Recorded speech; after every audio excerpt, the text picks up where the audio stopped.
Tantor Audio, a division of Recorded Books, presents The Optimistic Child, a proven program to safeguard children against depression and build lifelong resilience. By Martin E. P. Seligman, Ph.D. Narrated by Paul Costanzo. The man bent over his guitar, a shearsman of sorts. The day was green. They said, "You have a blue guitar. You do not play things as they are." The man replied, "Things as they are changed upon the blue guitar." Wallace Stevens, The Man with the Blue Guitar, 1937. Part 1. Why Children Need Optimism. 1.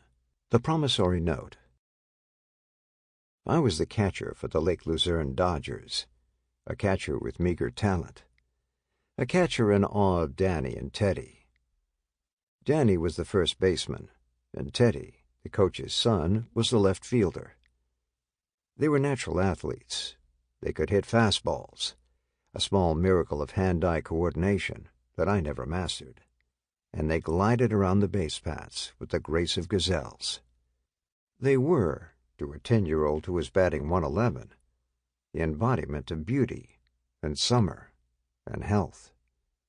As I drifted to sleep at night, it was often with the image of Danny, horizontal and 3 feet off the ground, spearing a line drive, or of Teddy stretching a single into a double by slipping under the tag.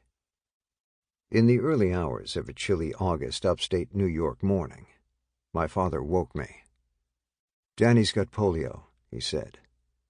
A week later, Teddy got it too. My parents kept me indoors, away from other kids. Little League was suspended, the season unfinished. The next time I saw Danny, his throwing arm was withered, and he couldn't move his right leg. I never saw Teddy again. He died in the early fall.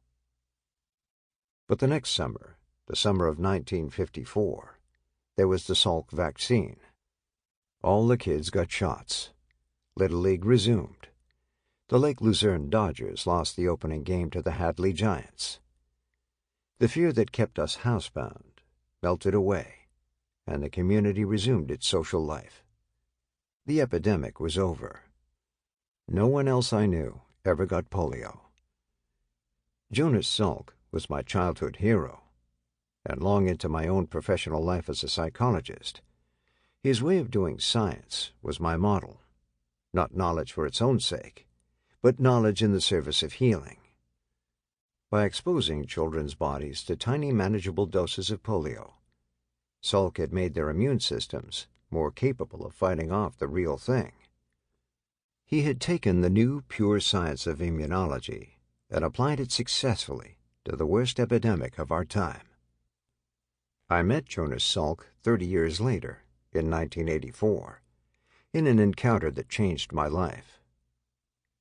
The occasion was a heated face-off between prominent psychologists and immunologists, and the issue was what to do about another fledgling discipline, this one with the graceless name of psychoneuroimmunology, PNI. A representative of the P-Wing, I was invited because I had helped found a field called learned helplessness in the 1960s.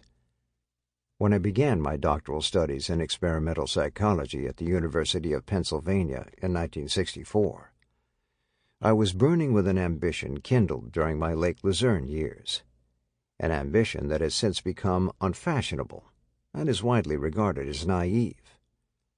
I wanted to understand the psychological mysteries that hold people in chains and make human miseries legion. I had chosen experimental psychology as my life's work because I was convinced that the experiment is the best way to find the root causes of psychological suffering, by dissecting it in the laboratory, and then discovering how to cure and prevent it. I had chosen to work in the animal laboratory of Richard L. Solomon, one of the world's leading learning theorists. I chose to work with animals because I believed that experimentation on the causes of psychological suffering could not be carried out ethically with human beings.